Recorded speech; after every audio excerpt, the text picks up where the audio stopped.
So good to see you all in here. I'm very excited to be able to share this Honouring the Ancestors course with you. I'm just going to take a little pause. Oh, hi, Victoria. Take a little pause, and I've got here a ring that my grandma left me, so I'll just put that on. I've done some other things in preparation as well for the session.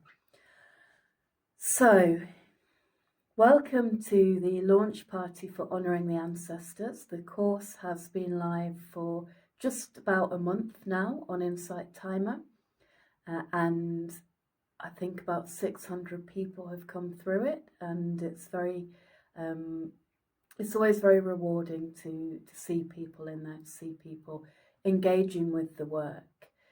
So what I'll do today is I'll talk to you a little bit about the course, then I'll open a space for questions, and we'll finish with a short practice, very short practice, just to honour the ancestors. So I did a tarot reading for the Insight Timer community on Samhain last year. That's the 31st of October. And at that time I was already, I've been doing ancestor work for years and years and years in lots of different ways. And so I was already at this stage where my ancestor work was deepening, or I was giving it more time, more focus. I was feeling more called to work with the ancestors. And so I did a tarot reading with the ancestors, around the ancestors on Samhain last year. And a lot of people in the Insight Timer community said that they would love to know more about ancestor work. They wanted to know what it was and wanted to explore it a little bit. So I wrote a course, because that's what I do. And this course has taken about a year to sort of percolate and come through, just under a year.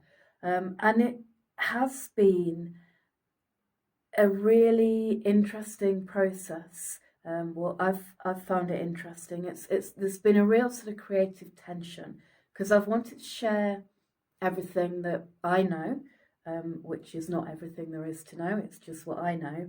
And I've wanted to share the wonder of that I experience in my ancestor work. So there's always an element of wonder, of awe, of deep connectedness that I experience when I do my ancestor work. And I knew that I needed to write a course that would be accessible for everyone. So, you know, some ancestors we all share, some ancestors, sometimes we have different ancestors. And I didn't want to make any assumptions about who would be using the course, and, you know, what their ancestral story might be, because we all have different ancestral stories. And so there was quite a bit of time while the course was being written where these sort of ideas, different concepts were turning over and over in my mind, in my heart, in my soul. That how did I write this course so that it's accessible for everyone, and so that it can be meaningful for everyone? So the course went through a few different drafts. What we've got in the end of it is a 12-session course. So I'll talk you through the different sessions and tell you a little bit about the practices in there. So we start with this question: who are the ancestors, and what is ancestor work? And again, this is a question that it's really challenging to come up with an answer to this, because who are the ancestors? I'll talk a little bit more about that in a moment. What is ancestor work? Well, there are lots and lots of different kinds of ancestor work, you know, and in many different cultures, different people have different approaches to it, and different individuals have different approaches to it. I would very loosely define ancestor work as any work that reinforces the connection and relationship with your ancestors. There is an assumption, a presupposition in the writing of the course and in the kind of ancestor work that is encompassed in the course, which is that the ancestors, at least some of them, at least some of the time, can be in relationship with us in some way. So, we don't know, nobody knows what happens when we pass on. We know we're not here anymore. Lots of people have got different beliefs, and there is no right or wrong belief. We just don't know. My own belief is that we go to different places, and that one of the strong factors that decides, what happens next is what our beliefs are around that, and what our practices are during our life, and also at the time of death. But we don't know. I don't know, as a meditation teacher, as a facilitator on the course Honouring the Ancestors, I cannot say where those ancestors are or what they might be experiencing. But there is a foundational belief in the course that we can have relationships with the ancestors wherever they are. So it may be that those relationships have very clear lines of communication. Some people have that with some ancestors. Or it may simply be that we work with our own relationship with them, and that we can relate with them even when we can't communicate with them, even when we can't be with them as they were in life, because we do, we have these emotions that are part of relationship. We have parts of our identity that are influenced by our ancestral stories. So we are in relationship with the ancestors no matter what. And that's the foundation really of the ancestor work. And then what are the actual things that we do to go about honouring that relationship, building that relationship, developing that relationship. That can be different for each person. What I've tried to do in the course is to create a consistent space where that relationship with the ancestors can be developed. So I have had people in the classroom, had someone come into the classroom a couple of days ago and say they'd done the first practice, and there weren't any no benevolent ancestors had come. And that word, actually, just to digress a moment, is that in the classroom, the space that we are creating is only for loving ancestors. So, sometimes we have ancestors that we don't want to relate with, and that's okay as well. We can put that boundary up. So in the classroom, in the course, what we're doing is creating a space where we can develop this relationship with loving ancestors, with ancestors that are willing to support us and to be with us with love. So someone came into the classroom and mentioned that they'd done the first session, which is just where we first go into that space. We have a little visualization. We go inwards and find that place of the ancestors. And no benevolent ancestors had shown up. And so what I would say to that is that we also, as part of our relationship with the ancestors, we can't just expect them to come at our beck and call. So, some of them may be there and kind of ready and waiting, and as soon as we create that space and say, I want to be in relationship with my ancestors now, some of them are there and they've been there all along, and they're like, yes, this is the moment, and they come in and we can sense them and we're aware of them, and that can be a very powerful experience. But sometimes, if we're new to the practice, it might take a little time to establish that this is a space where we can have that relationship with ancestors. And we don't know what they're up to. They might not be snubbing us, they might be doing something else. But I would say that it's worth having a consistent practice just to try for a little while. So, for example, the 12 days of the course, but, it could be a week or a month where you, with or without the course, intentionally choose to create a space for relationship with ancestors, for the honouring of the ancestors. And some days they might turn up and some days they might not. And kind of accepting that is also part of the practice. Knowing that because they didn't turn up today doesn't mean they won't turn up tomorrow. Once they do start to turn up, and you, as long as you are in that respectful relationship with them, they probably will keep coming back. So who are the ancestors? I've divided in the course the ancestors into 3 types.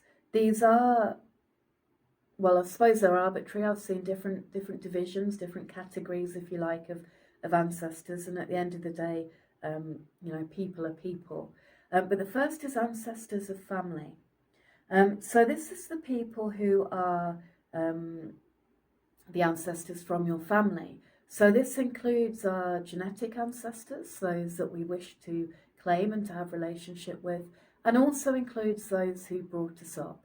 And sometimes that is the same group and sometimes it's not. But both of those relationships will have energetic implications for us. We are shaped by our ancestors of family, both those who are our genetic family ancestors and those who brought us up and those who brought them up, and so on and so on. So this is our ancestors of family. Then we have our ancestors of spirit. These are those who went before us in the path that we walk. So, for me as a Reiki master, I honour, venerate and acknowledge Mikao Usui, the founder of Reiki, as an ancestor of spirit, because he is a Reiki ancestor. He is someone who came before, not only came before me on the Reiki path, he founded it, but he also had a lineage behind him who, although they may not have been practicing Reiki per se, were working with energy medicine and certain philosophies that are inherent in Reiki. So our ancestors of spirit are those who went before us on any particular path. And then we've got the ancestors of place, and the ancestors of place are the people who were before us in the place, any place really actually that we have a relationship with. So for example, I'm from the UK and more specifically the north and northeast of England. And so the people who lived before in the northeast of England are for me ancestors of place. However, also I'm now living in the Algarve in Portugal, and so the people who lived here before are also for me ancestors of place. So those are kind of categories of ancestors, and they can be recent, they can be immediate ancestors, and they can be ancient, back to prehistory, back to before we know. And in each of those types of ancestors, as you learn about who went before you, as you learn about who your ancestors are, you will find that there's going to come a point, whether it's very soon or a few hundred years in the past, where you can't trace the line anymore, or not without it becoming kind of a dotted line, so that we don't, we cannot trace our ancestry back in an unbroken line to anything.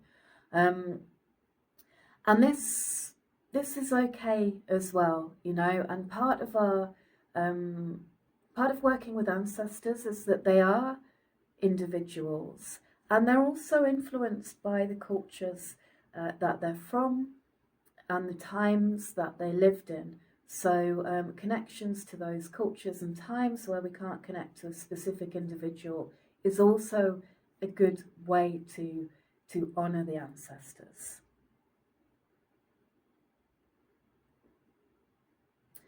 Next we have the beloved dead. So these are people that we knew in life who are no longer with us. often these are people that we grieve or have grieved, that we remember, that our relationship with them doesn't start as ancestor work. It started as a relationship with another living human being, and then they have passed on, and our relationship with them changes. So in the course, we have a space for just that, really to acknowledge the relationships that we have with those who have passed on, with our beloved dead, the love that we had for them, any emotions that come up as part of any grief or anything else that we're processing, as our relationship has been changed from a relationship with someone who is living and someone who is not.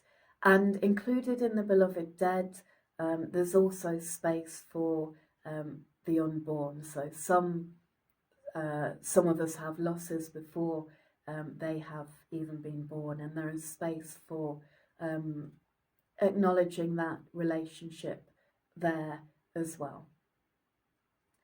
Then we have a series of sessions on healing. So we start with healing the ancestors, and this is where we go into why might the ancestors need healing, which ancestors might need healing, and there's a space in the course for ancestors to tell us what they need, and we just send them some loving healing energy. And one of the things about this amazing relationship when we do ancestor work is that as we heal the ancestors, we heal ourselves, because that energy that sort of passes back and forth through time, through different generations, as they receive healing, so they are no longer able to pass on hurts down through the generations. So when we heal the ancestors, we heal ourselves, and we can offer healing as an offering to the ancestors. In lots of practices and lots of cultures, offerings to the ancestors are made, and healing is an appropriate offering to make to the ancestors. We have then a couple of sessions on mitochondrial Eve and Y chromosomal Adam. And I really like working with these characters. I know nothing about them. They are from so long ago. My personal connection with them is, although it's something I feel very deeply, it's also something that's quite hazy. So mitochondrial Eve is the female ancestor, most recent common female ancestor of everybody who's alive today. So that's traced through the mitochondrial DNA, which is passed on in the female line. Mitochondrial Eve is a concept. It's not an individual person. So the person who is our mitochondrial Eve might have been different 500 years ago, and might be different 500 years into the future from now. And the reason for this is that different branches of our family tree sort of start up and die off. So, and also that we haven't mapped the DNA of everybody in the world. So lots of people have had their DNA tested and mapped, and lots of people haven't. So, as well as being the most recent common female ancestor, mitochondrial Eve is the most recent known common female ancestor. And it's thought that mitochondrial Eve lived somewhere in Africa a couple of 100,000 years ago. And then we have Y chromosomal Adam, which is our most recent common ancestor in the male line. So again, who this is might change over time, but this is the most recent common ancestor or shared ancestor of all of us who are alive today. And Y chromosomal Adam, that's in the male line, people with Y chromosomes that pass that DNA on. Y chromosomal Adam is thought to have lived again a couple of 100,000 years ago, somewhere in Africa. We don't know where exactly. It's a big place, and it's unlikely that mitochondrial Eve and Y chromosomal Adam ever met. It's unlikely that they lived within the same time period, even with the same within the same few thousand years, and yet these two people are the most recent common ancestors, shared ancestors of all of us who are alive on this planet, and I think that's amazing. So we have a couple of practices just to connect with them and to connect with each other with our shared kinship. Um, there's a lot of division in the world, and we like to sort people out into us and them, but we're all us. We're all the descendants of mitochondrial Eve. We're all the descendants of Y chromosomal Adam. Then we have a session on healing ancestral patterns. So ancestral patterns are those patterns that have been passed down ancestrally. So these can be complex, and you may have some patterns that you know about that come down ancestrally, and you may have some that you don't consciously, that you're not aware of, that as being ancestral patterns. So these are usually patterns of behavior or of thought that get passed down to us. So sometimes that can be that there's a particular pattern that everyone in a line does the same. So, you know, you might have generation after generation who are drinkers, for example. Or sometimes it can be like it can swap around. So you might have, you know, generation who's a drinker, and then a generation who won't go anywhere near anyone who drinks in reaction to that, and then a generation who goes to drink to seek liberty in reaction to that. So these patterns can be complex and can sort of twist and turn from generation to generation. We have a little practice in there to work out your ancestral patterns, any that you'd like to heal, and to offer healing to them, and to offer yourself different ways of approaching whatever your pattern's about. Then we have a session on remedying ancestral harm. So I almost didn't put this session in here. I really wanted to, and then I had this whole thing of do I want to bring the concept of ancestral harm into an introductory course to ancestors? So that, you know, it is an introductory course. Only loving ancestors are invited into the space, the ancestral space. And so do I want to bring in ancestors who have caused harm?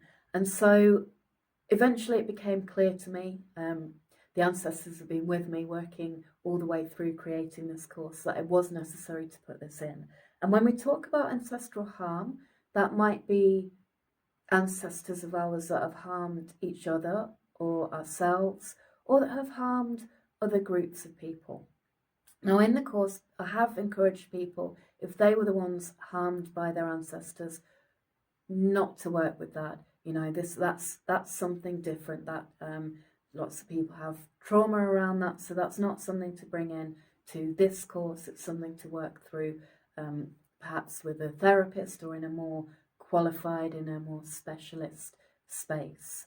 But there are a lot of ancestral harms that we can remedy, or at least acknowledge. So I've had a couple of people come into the classroom already who are living on unceded land, and as part of their work with ancestors of place to remedy harm done to ancestors of place, they are involved in schemes to pay reparations to the peoples whose, or the descendants of the peoples whose land was taken. So that's one way to remedying ancestral harm. And in the practice, in the course, again, those harmful ancestors are not welcome. There are boundaries around that. But we do examine what that harm might be and how we can start to redress the balance as descendants of ancestors who may have caused harm to people. And we finish off with ancestors of the future, and that's us. So of course we are ancestors of the future, whether we have children or not. We all have descendants. We're all ancestors. Um, so some of us will be ancestors of family. Some of us will be ancestors of spirit, ancestors of place, um, and and so, as ancestors of the future, firstly, what a wonderful thing to get to be conscious of that and aware of that and to act as ancestors of the future. And what a responsibility we have to those who come next, um, and even immediately next, and then down the generations and down the generations.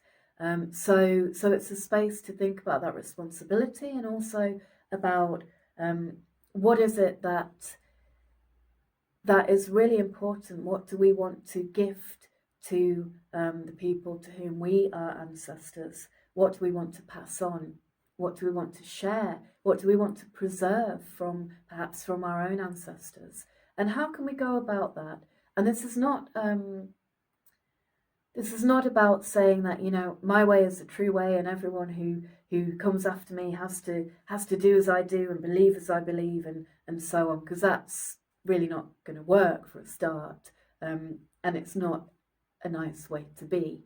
But really about finding ways to pass on what is important with love, with choice, with agency. And then we finish off with an integration session that pulls all of that together. So that is a quick talk through the Honouring the Ancestors course. I wonder if anyone has any questions about that. I see a couple of people saying they've been having a few conversations after doing the course. That's great that is out there in the world.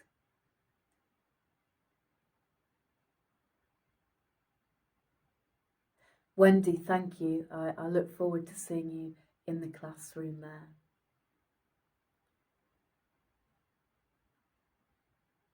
Claire asks, are all the ancestors human? What a great question. My immediate response would be no, because we know that we are descended from,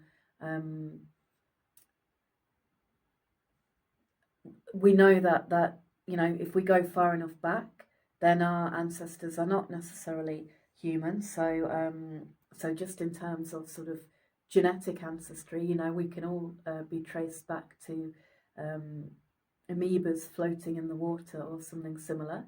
So that's one form of non-human ancestry. And then I wonder if we think about, or if we connect with the reality that we are all connected, that we all live in an ecosystem here on Earth, then by extension, all the generations that went before us, human or non-human, would necessarily be our ancestors in some way or another.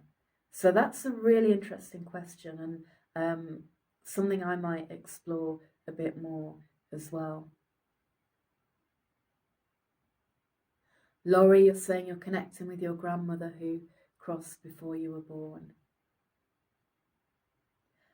And isn't it wonderful to create that connection, to create that space?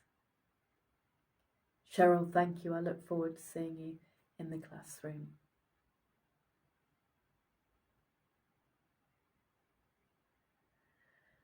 Jocelyn, you're saying that you've almost finished the lessons on the Ancestral course.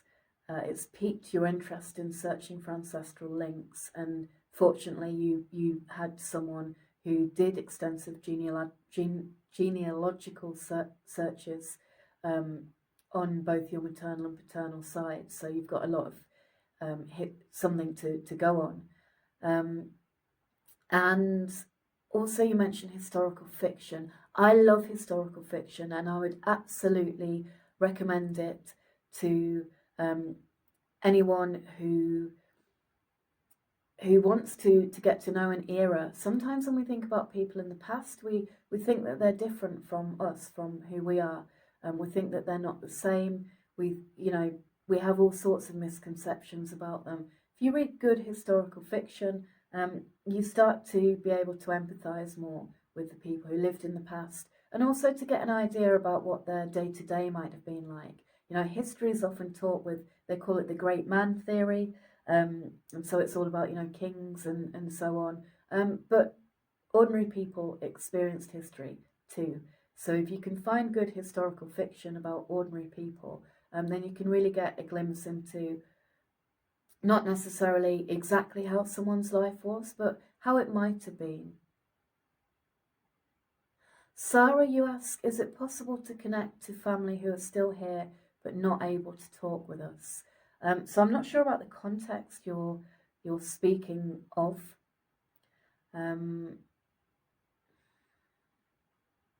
I would say, yes, it's always possible to connect in some way. I don't know if that is strictly an ancestor practice, might be part of an ancestor practice, but certainly there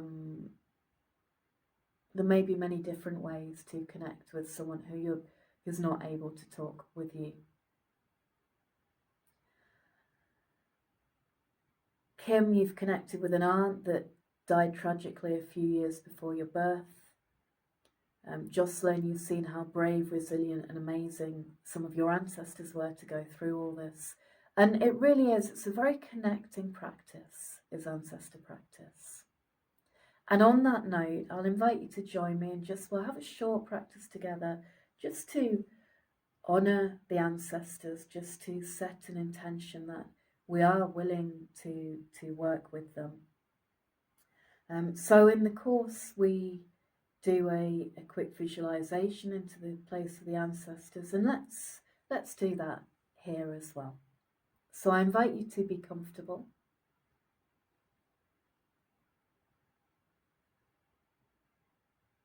And then closing your eyes, you can go inside, and somewhere deep inside you is the deepest, stillest, darkest, quietest place within you. So can you sense into that now?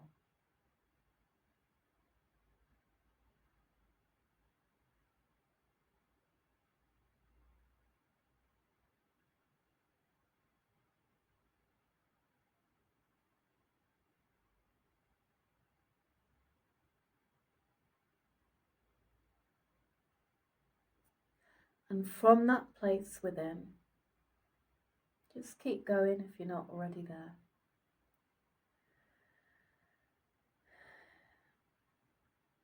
In that place within, you find the end of a thread. So you might see this thread, it might have beautiful colours. You might not see it, you might just sense it, you might know it's there, you might feel it. You might just intend to find the end of that thread, and that's enough.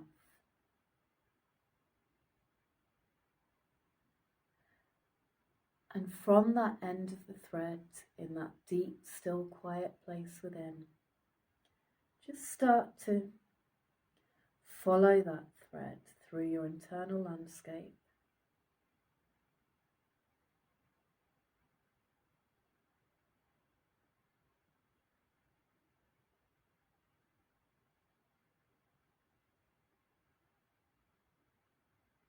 And keep following that thread until it leads you to a great, rich tapestry.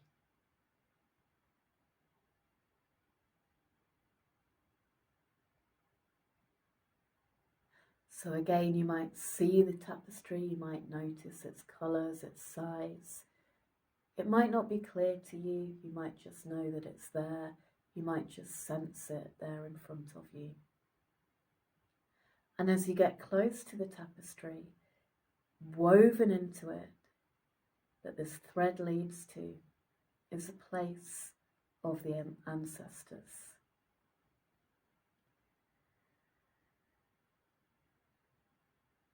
Use your intention to step into or move into that place of the ancestors now.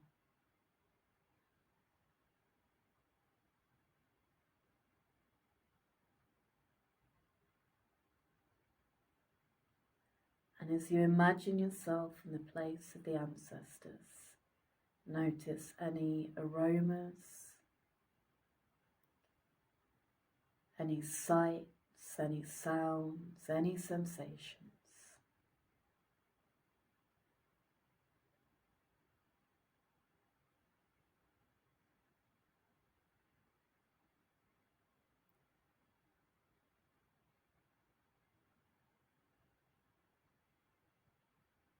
And you know that this is a sacred space where only loving ancestors can come.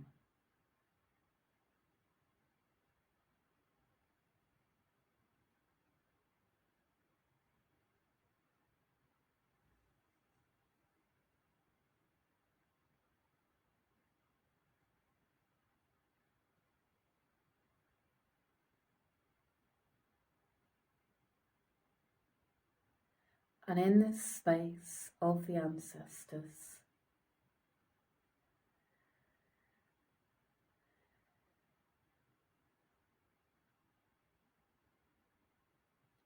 find a way to communicate an intention that you would like to develop and nurture your relationship with the ancestors.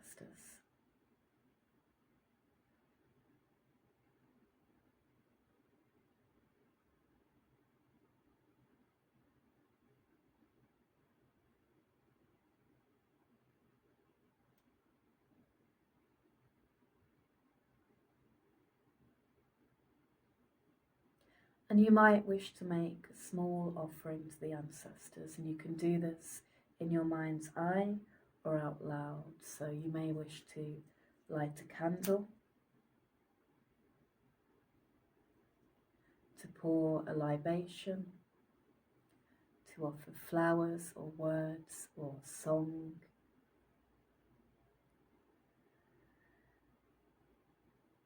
Just an offering to the ancestors, and as you make this offering, tell the ancestors what it is that you're offering. So,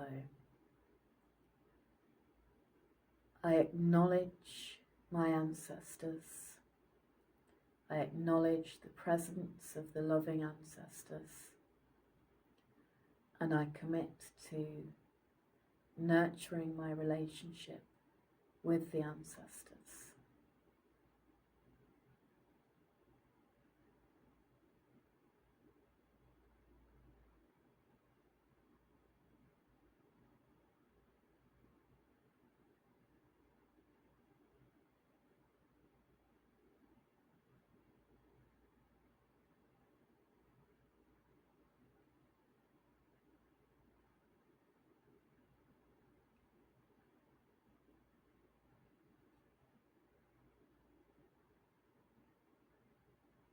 And if there's anything that you would like to ask the ancestors, to ask them to answer a question, or perhaps to ask them to support you in something specific, even if it's just getting to know them better, or if it's something you're dealing with in your life, you can ask the ancestors that now.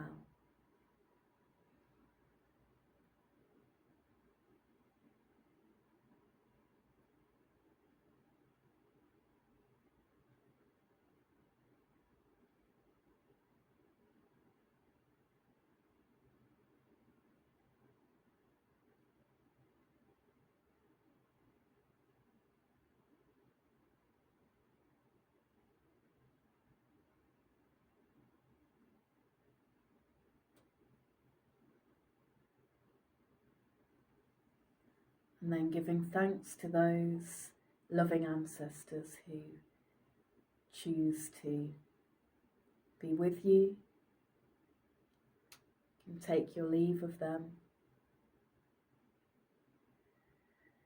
knowing you can always come back here and leave the place of the ancestors.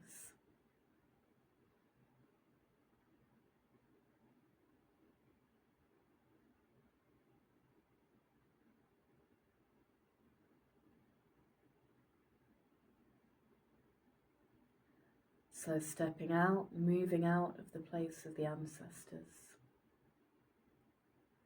moving out of the tapestry.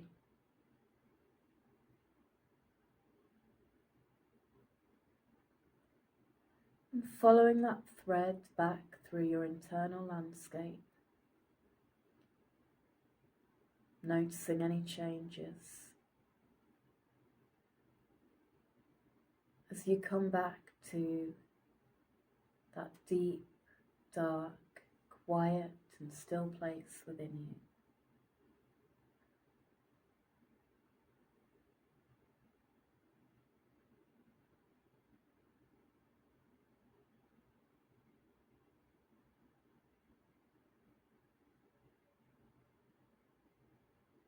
And from here, starting to come back to the room, so aware of your physical sensations, any need to stretch, aware of the sounds around you. And when you're ready, you can open your eyes. Now, although that was a short practice, you may have gone deep, so I do encourage you to take care of yourselves after this practice. Have water, plenty of rest, have good food, and if anyone does feel a little floaty, then food is a really quick fix to come back into your body, ground yourself back in. So that's our practice. I will just explain actually before we go why we have that journey to the place of the ancestors, why we don't just call the ancestors to where we are at any particular moment, although we can access that place from wherever we are. And the reason is because, as with any practice where you're communicating with entities, energies outside of yourself, you want to have boundaries around that practice. You don't want them turning up at all hours of the day or night. You don't want them turning up when you're doing things that are private. You don't want them turning up when you're focusing on something else that is happening. So as with any relationship, we set boundaries about when and where and how we are going to relate. How are we going to communicate? When can you come in and when can you not? So that's why, and again, it is a personal preference, but I think it's good hygiene. That's why we make that journey through inside your inner landscape to the place of the ancestors before starting to do the ancestor work. And you may also take your ancestor work to any sacred places in the physical landscape that you tend to work with as well. So that might be, you might have an altar at home, or you might live near a sacred space outdoor, wherever it is. But it is worth having those boundaries around, those norms about where isn't appropriate to be doing that relating.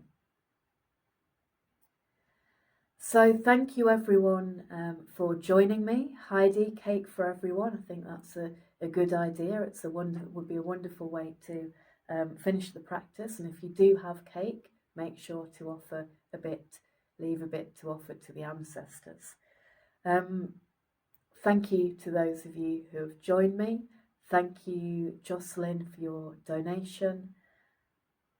You can find the Ancestors course on my profile, my Insight Timer profile, or you can search Honouring the Ancestors in the Insight Timer app and you'll find the course. And I hope you enjoy it. And if you do enjoy it, or if you have any questions, please do come into the classroom and let me know. I check the classroom once or twice a week. Everything that someone posts there, I do answer. So the longest you'll be waiting for an answer is a week, but sometimes it's the same day, the next day. And the intention with that classroom is, again, this is a safe space to explore your practice. So much love, much gratitude to all of you. Love and gratitude to all the ancestors, and have a wonderful rest of your day.